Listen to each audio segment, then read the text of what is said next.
Glavni borbeni tenk američke vojske, M1A2 Abrams, smatra se najboljim tenkom na svetu.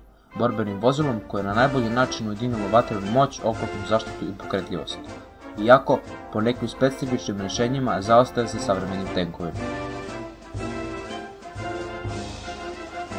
Početak razvoja Abramsa kreće 1971. godine sa programom XM1, nakon neuspješnog pokušaja da se zajedno sa Saveznom Republičkom Nemačkom razvije projekat MBT-70.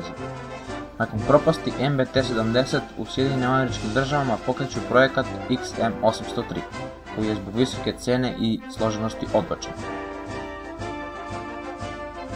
1972. godine u Warrenu, Michiganu, formiran je tim stručnjaka za izradu projekta XM1. Na čelu tima bio je američki general Abrams, koji je preminuo tokom rada na projektu. Po uobičajenom američkom običaju u programu su učestvovale dve fabrike, Chrysler i General Motors. Posle ispitivanja oba prototipa 1976. godine odabran je predlog firme Chrysler, ali tek kao temeljnica daljeg razvoja.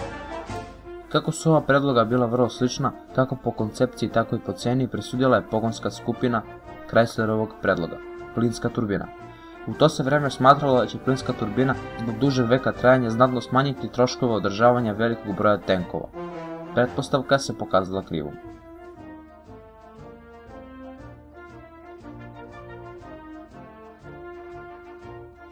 Kako bi se što realnije ispitala osobine novog tenka, pod istim je uslovima ispitani nemački Leopard 2, ali nikada nisu objavljeni rezultati.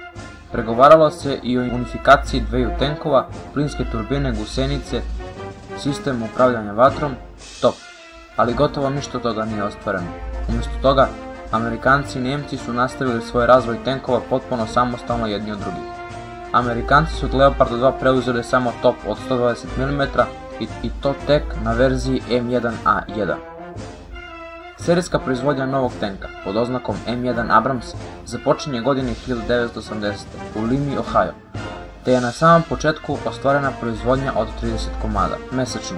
Kako bi dodatno potvrdili kvalitetu izrade, prvih 110 tenkova prolazi dodatno ispitivanje, a puna serijska proizvodnja kreće početkom 1981. godine. Istodobno dolazi do zaustavljanja proizvodnje tenka M60M1 u Detroitu, dotadašnjeg glavnog borbenog tenka američke vojske, tako da i ta firma započinje sa serijskom proizvodnjom M1. Dve tvornice zajedno su mesečno proizvodile 60 komada novog tenka. 1985. godine kreće serijska proizvodnja poboljšane verzije M1A1, a 1992. godine M1A2. Naoružanje tenka M1A2 Abrams je top kalibra 120 mm, originalno razvijen u nemačkoj fabrici Rheinmetall za tenka Leopard 2. Danas on se licencno proizvodi u Sjedinjenim Američkim Državama sa oznakom M256. Borbeni komplet za top 120 mm čini 40 granata i sastoji se od dve vrste streljiva, a to su granate M829 i M830. M829 je granata namenjena uništavanju neprijateljskih tenkova i oklopnih vozila. Njena masa je 21 kg i dokazala se kao veoma uspešno rješenje protiv iračkih tenkova u operaciji Pustinjska oluja. M830 je prvobitno osmišljena kao antihelikopterska granata, a danas je ona višenamenska granata koja se koristi za uništavanje tenkova, oklopnih vozila, bunkera i drugih ciljeva.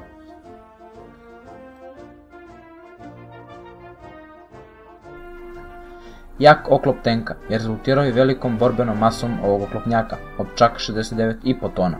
Da bi se postigla pokretljivost koja može zadovoljiti oružane snage, bila je potrebna ugradnja jakog motora.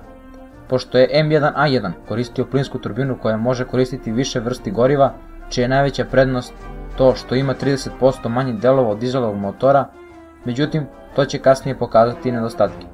A to su, početna cena jednog plinskog motora je veća od dizelovog i cena goriva je također veća, što povećava troškove, a smanjuje efikasnost. Međutim, u verziji tenka M1A2 Abrams je zamenjen plinski motor sa dizelovim motorom, što je odmah dalo rezultate.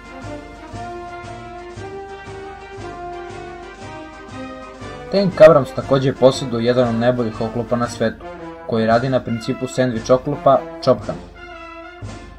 Oklop se sastoji od kombinacije čelika i keramike. Najveća prednost njegovog oklopa je upravo uranijum koji se nalazi u njegovom oklopu, čije radioaktivno dejstvo se može zanemariti.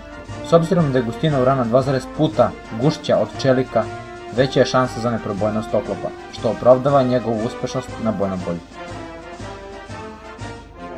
Ovo oklopno vozilo se sve do 2015. godine smatralo najboljim tenkom na svetu, kada je javnosti premijerno prikazan tank ruskih oružanih snaga 4. generacije Armata.